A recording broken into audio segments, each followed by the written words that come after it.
Kami sa inyo, mga minamahal na panauhin, mga magulang, mga guro, at lalong-lalo na sa mga batang magsisipagtapos ngayong hapong ito. Ika-14 ng Abril, taong panuruan, 2024-2025 na may tema, Henerasyon ng Pagkakaisa, Kaagapay sa Bagong Pilipinas.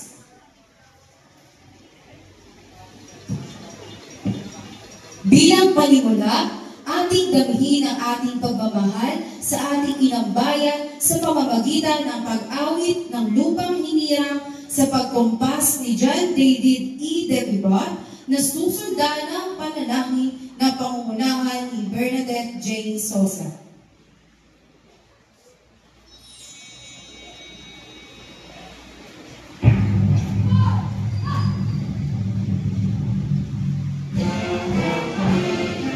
Sa buhay ng isang mag-aaral ay ang pagtatapos.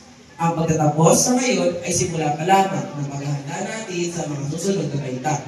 Ito ang high school at college. Ang iba sa atin ay baka nagtatanong, ano ba ang buhay ng isang high school student? At marahil ay kinakabahan na.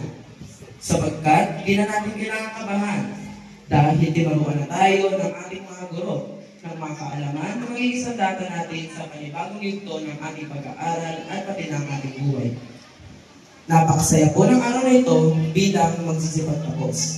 Tayo ay humaharap sa tagumpay ng ating pagsusumikap. Ngayon, tayo ay magkasamang nagdiriwang ng ating mga tagumpay. Hindi lamang bilang individual, kundi bilang isang komunidad. Sa aming mga magulang, salamat po sa inyong sakripisyo at pagsusumikap na magustusan ang aming pag-aaral. Isang karangalan po para sa akin ang pag-welcome po sa inyong sa aming paaralang Gamas.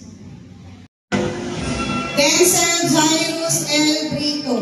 Siya rin po ay nagkamit ng first place basketball cluster meet.